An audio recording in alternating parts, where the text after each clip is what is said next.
अस्सलाम वालेकुम, आप देख रहे हैं समा। मैं हूं रमीज अहमद और मैं हूं रमज़ीन। बुलेटिन में सबसे पहले बात करेंगे हुकूमत और इत्तेहादियों के ताल्लुकात की। क्या काफ लीग हुकूमत से नाराज है?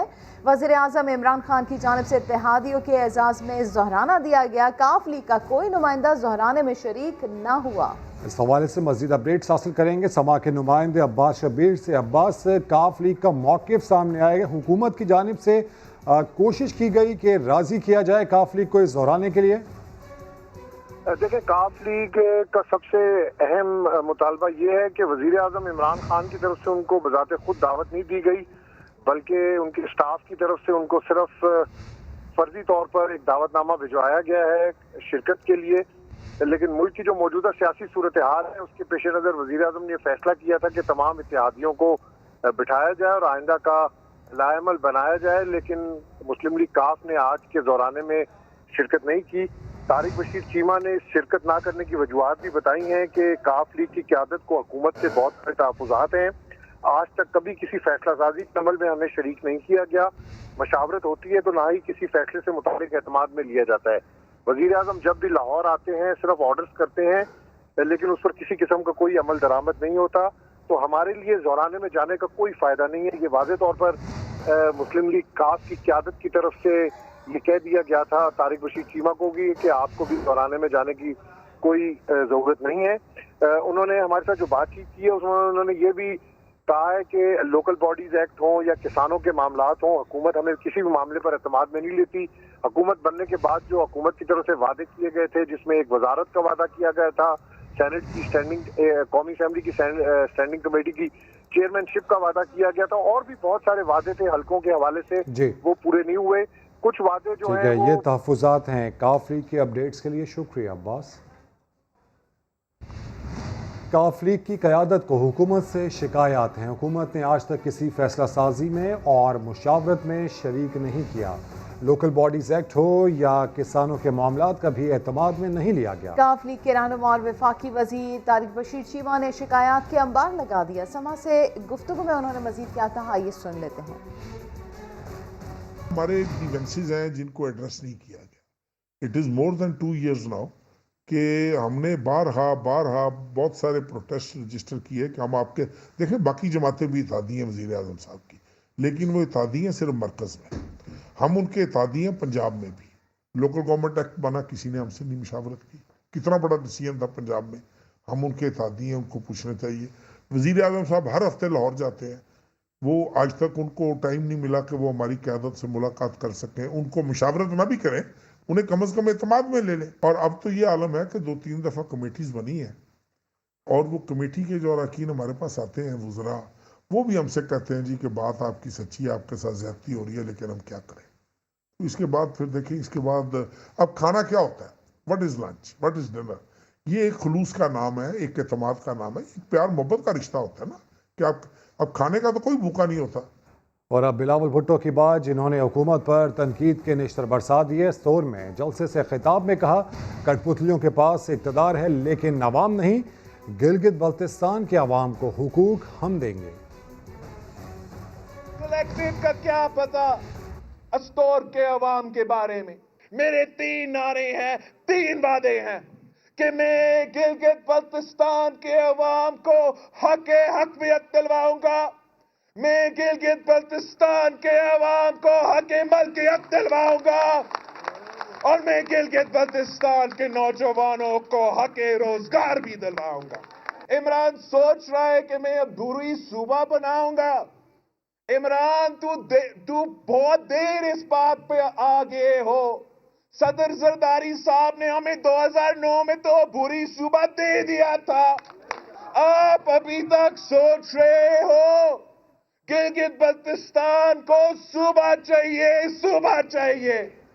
अदालती कार्रवाई का जिक्र। मनी लॉन्ड्रिंग रेफरेंस में शहबाज शरीफ की एहलिया नुसरत शहबाज को इश्तिहारी करार देने के लिए इश्तिहार लगा दिए गए। नैब के तफ्तीशी अफसर ने अदालत के बाहर नुसरत शहबाज का इश्तिहार लगाया। एहतसाब अदालत के एडमिन जज जवादुल हसन ने नुसरत शहबाज के खिलाफ इश्तिहारी कार्रवाई का हुक्म दिया। नुसरत शहबाज की रिहाइशगाह पर और अवामी मकामात पर भी इश्तिहारात लगा दिए गए हैं।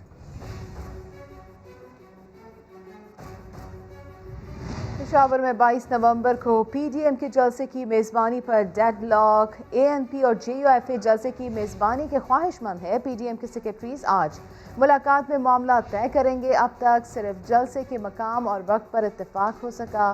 میزبانی، سیکیورٹی، اسٹیج اور ساؤنڈ سسٹم سمیت دیگر انتظامات کی ذمہ داری بھی اب تک کسی کو نہیں سونپی جا سکی۔ صدر بننے کے بعد وائٹ ہاؤس کے مکین کو کیا امارات ملتی ہیں، جانتے ہیں ساتھی اینکر فواد زیدی سے۔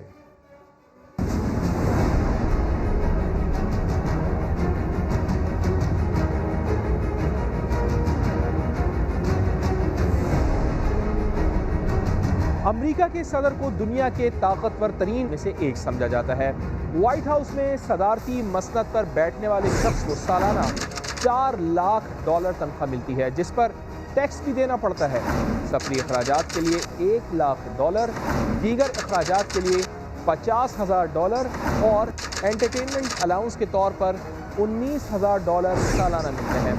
امریکی صدر کے سفر کے لیے ایئر فورس ون نامی بوئنگ 747 اور میرین ون ہیلی کاپٹر مختص ہیں۔ صدر کی سرکاری لیموزین کو دی بیسٹ کہا جاتا ہے۔ امریکی صدر کو سیکرٹ سروس کی جانب سے اعلیٰ ترین سیکیورٹی بھی فراہم کی جاتی ہے۔ عہدے سے سبکدوشی کے بعد امریکی صدر کو زندگی بھر $2 لاکھ سالانہ پینشن اور $2 لاکھ الاؤنس کی مد میں دیے جاتے ہیں۔ بلدیاتی نظام میں کیا کیا تبدیلیاں ہونی چاہیے، ایم کیو ایم نے تجاویز کا مسودہ سندھ اسمبلی میں جمع کرا دیا۔ مسودے کے تحت وزیر اعلیٰ کے اختیارات کم اور میئر طاقتور ہوگا۔ اپڈیٹس حاصل کریں گے سما کے نمائندے سنجے سادوانی سے۔ سنجے بتائیے گا۔ جی بالکل، ایم کیو ایم پاکستان کی جانب سے سندھ اسمبلی میں ایک مسودہ جمع کرایا گیا ہے۔ ایم کیو ایم کا کہنا ہے کہ بلدیاتی نظام ایسا ہو جس میں جو میئر ہے وہ بااختیار ہو۔ نئے مسودے میں جو میئر کے اختیارات تجویز کیے گئے ہیں وہ وزیر اعلیٰ سے زیادہ اختیارات ہیں۔ ایم کیو ایم کی تجویز ہے کہ پولیس کو میئر کے ماتحت کر دیا جائے، میئر کو گریڈ 17 کے افسر اور اس سے اوپر افسر کے تعیناتی اور تنزلی کا بھی اختیارات دیا جائے۔ نئے مسودے کے تحت بلڈنگ کنٹرول، واٹر بورڈ سمیت جو شہر کے مسائل ہیں وہ میئر کے حوالے کیے جائیں۔ میئر کراچی کو مشیر، معاون خصوصی اور پولیٹیکل سیکرٹری رکھنے کا بھی اختیار دیا جائے۔ یہ مسودہ سندھ اسمبلی میں جمع کرایا گیا ہے۔ پرائیویٹ ممبر پر اس مسودے پر بحث ہوگی اور امکان یہی ہے کہ پاکستان پیپلز پارٹی کی جانب سے اس مسودے کو مسترد کیا جائے گا۔ جی اپڈیٹس کے لیے شکریہ سنجے۔ حکومت سندھ کے ترجمان مرتضی وہاب نے وفاقی وزیر شبلی فراز کو چیلنج دے دیا۔ کہتے ہیں ثابت کر دیں کہ پنجاب، خیبر پختونخوا اور بلوچستان کی حکومتوں نے گندم خریداری کا ہدف پورا کیا۔ ٹری پلانٹیشن مہم کے موقع پر مطالبہ کیا کہ نیب تحقیقات کرے۔ عمران خان نے 1 ارب درخت کہاں لگائے؟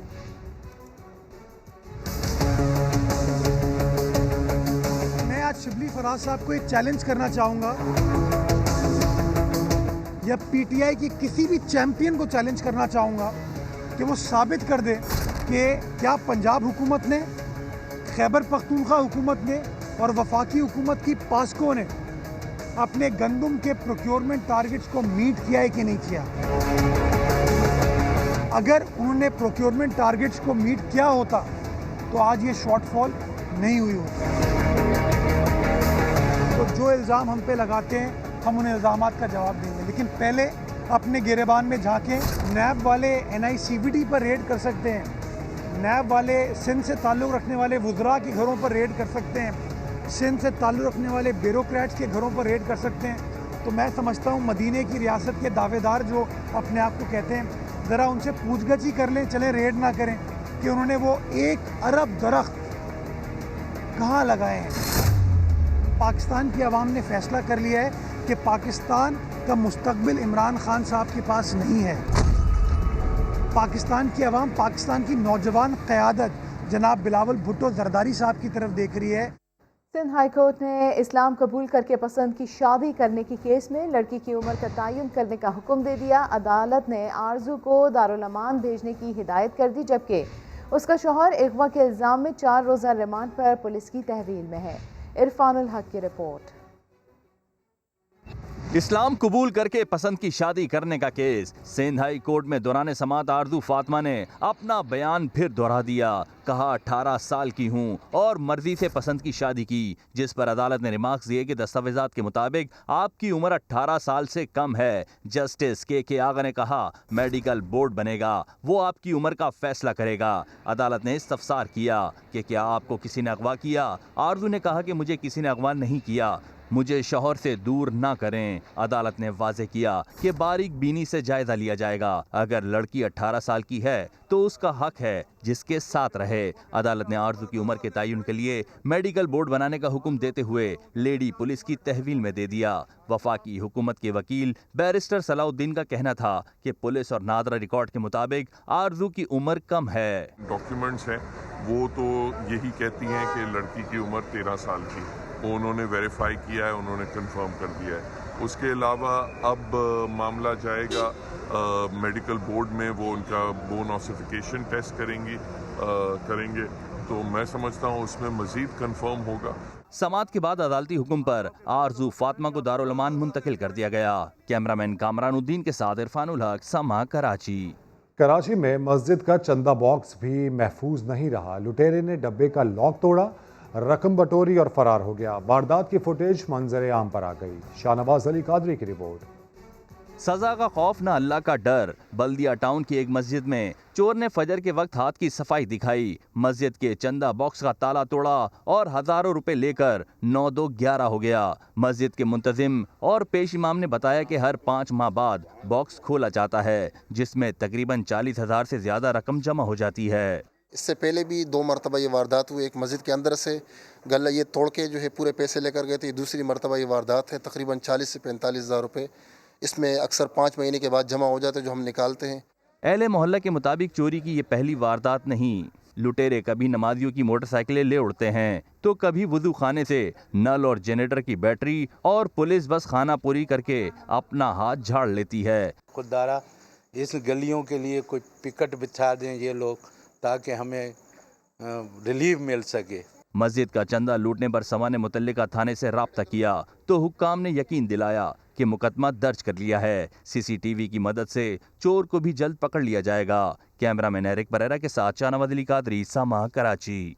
ابھی خبر یہ کہ بوسنیا ہرزوگوینا کے ایوان صدر کے چیئرمین نے GHQ کا دورہ کیا اور army chief general Qamar Javed Bajwa سے ملاقات کی۔ اسی بارے میں مزید جانتے ہیں سما کے نمائندے عثمان خان سے۔ عثمان، ملاقات میں کن امور پر تبادلہ خیال کیا گیا ہے؟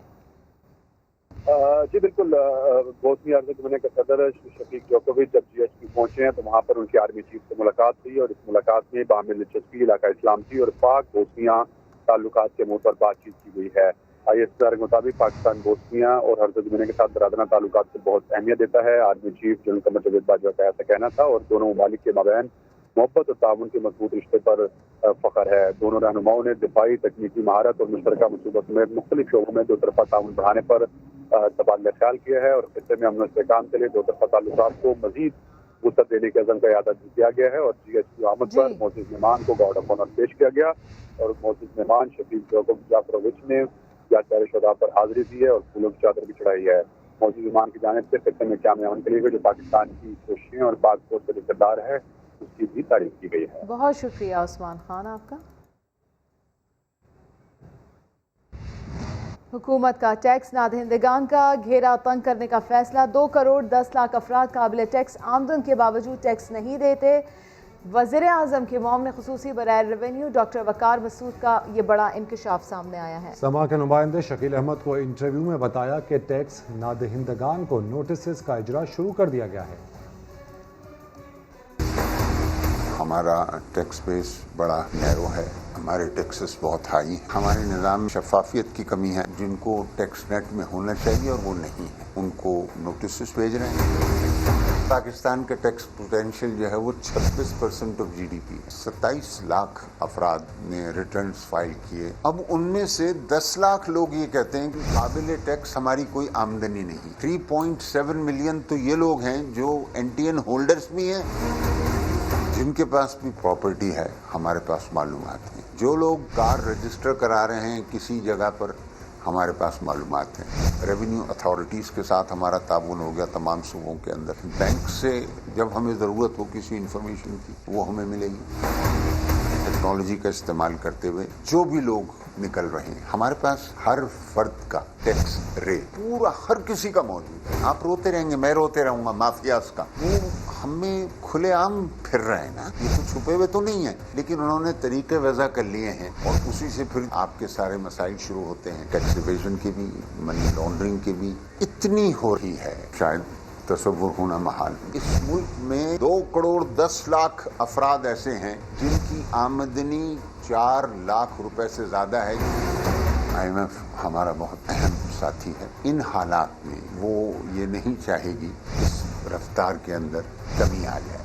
हम कोई ऐसा कदम नहीं उठाएंगे जिससे पहले ही जो एक कीमतों के बहरान से हम गुजर रहे हैं उसमें कोई मज़ीद बहरानी कैफियत पैदा हो। फैसलाबाद में दरामद शुदा चीनी ताजरों के लिए वबाल जान बन गई। दुकानदारों और घरेलू सार्फिन ने बारीक चीनी खरीदने से इनकार कर दिया। अब्दुल अहद की रिपोर्ट देखिए।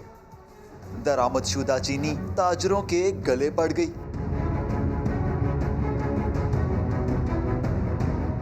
फैसलाबाद की गल्ला मंडी में दरामद शुदा चीनी तो पहुंच गई मगर खरीदार ना होने के बराबर। दुकानदारों ने अल्जीरिया से आने वाली चीनी की क्वालिटी पर एतराज उठा दिया। पाकिस्तान में मोटी चीनी जो सी है पसंद करते हैं, बारीक चीनी जो सी है वो पसंद नहीं करते। ये बारीक है और इसलिए जो सा ना ये इसकी सेल इतनी नहीं है। जिस दिन का माल आया है उसी तरह पड़ा हुआ है, बिक नहीं रहा। करोड़ों रुपए लगाकर चीनी खरीदने वाले गल्ला मंडी के डीलर नई मुश्किल में फंस गए। 5-4 दिन बाद हमारी मिलें चल जानी है, 15 से 20 रुपए केजी का रेट कम हो जाना है और इसमें कोई गवर्नमेंट का किरदार या किसी इदारे का किरदार नहीं है कि चीनी का रेट कम हो जाएगा। जब मिलें चलेंगी माल आएगा सस्ता हो जाएगा। अगर ये 75 वाली चीनी इन्होंने और 5-4 दिन 6 दिन में डंप ना की, इसका रेट 55 रुपये रह जाएगा और सरकारी तौर पर इसका नुकसान होगा। ज़िले हुकूमत की जानिब से दरामद शुदा चीनी की कीमत 83 रुपये 50 पैसे जबकि मुकामी चीनी की कीमत 98 रुपये मुकर्रर की गई है। कैमरामैन रिजवान साबरी के साथ अब्दुल अहद, समा, फैसलाबाद। वज़ीर आज़म की जानिब से ज़ोहराने में इत्तेहादियों ने शिकायत और मुतालबात के अंबार लगा दिए। MQM ने कराची के मसाइल का जिक्र किया तो GDA ने भी अपने हलकों के मसाइल उठा दिए। इसी के ऊपर बात कर लेते हैं अब्बास शबीर से। अब्बास, वज़ीर आज़म ने इत्तेहादियों को क्या यकीन दिलाया है और क्या काफ लीग के बारे में भी कोई सवाल पूछा? नहीं जी, काफ लीग की जो शिरकत पर कोई बातचीत आज के इजलास में नहीं हुई, लेकिन साथ साथ जो तमाम इत्तेहादी हैं जो आज ज़ोहराने में शिरकत कर रहे थे उन्होंने शिकायत के अंबार लगाए हैं। MQM ने कराची से किए गए वादे पूरे करने का मुतालबा किया, जबकि सिंध हुकूमत के हवाले से MQM ने कहा है कि हमारे साथ नाइंसाफ़ी कर रहे हैं और बहुत से ऐसे काम हैं जो अभी तक पूरे नहीं किए जा सके। वज़ीर बलूचिस्तान ने भी अपने सूबों के हवाले से, अपने सूबे के हवाले से मसाइल से आगाह किया है। साथ साथ ये भी आज कहा गया है वज़ीर बलूचिस्तान की तरफ से कि बलूचिस्तान के मसाइल जो हैं वो तरजीही बुनियादों पर हल किए जाएँ ताकि जल्द अज जल्द ये मसाइल खत्म हो। इसके साथ साथ आज वज़ीर आज़म के ज़ोहराने में वज़ीर आज़म ने तमाम इत्तेहादियों से खिताब में ये कहा है कि जब हुकूमत मिली तो मुल्क डिफॉल्ट होने के दहाने पर था। 17 साल बाद करंट अकाउंट खसारा मजबूत हुआ, माशी टीम ने मेहनत की और मुल्की मईशत को इस्तेकाम मिला। साथ साथ आज इत्तेहादियों ने ये मुतालबा किया है कि सूबों में जो वफाकी इदारों के दफातर हैं, जो इदारे हैं, उनको मजीद मुतहर्रिक किया जाए, जिस पर वज़ीर आज़म ने हिदायत की है कि तमाम काम उस पर मुकम्मल हो गया है और तमाम इदारे जो हैं वो बेहतर से बेहतर अब पोजीशन के अंदर आपको नजर आएंगे और काम करते नजर आएंगे। यानी कई शिकायत और मुतालबात आज के ज़ोहराने में जो है वो सुनाए गए। बहुत शुक्रिया अपडेट किया आपने अब्बास शबीर। MQM के जिला वतन रहनुमा हैदर अब्बास रिजवी की वापसी के सवाल पर राब्ता कमेटी के रुकन कुंवर नवीद जमील बात गोल मोल कर गए। सहाफ़ी के पूछने पर बड़ी मासूमियत से बोले, इस पर ज़्यादा बात नहीं कर सकता, आप अलहदगी में बात कर लीजिएगा। जो लोग पाकिस्तानियों की सबकी ख्वाहिश होती है कि वो पाकिस्तान आए, उन्होंने ये इनिशिएटिव लिया है कि वो पाकिस्तान आ रहे हैं। यहाँ पर आके अगर उन पर मुकदमात होंगे, उन मुकदमात का सामना करेंगे और मेरे ख्याल में यही बेहतर तरीक़ा है ना। अब देखना, आप इस पर ज़्यादा बात कर लें या आप अलहदा से कर लीजिएगा। एक ब्रेक के बाद हाजिर होंगे हेडलाइंस के साथ। देखते रहिए समा।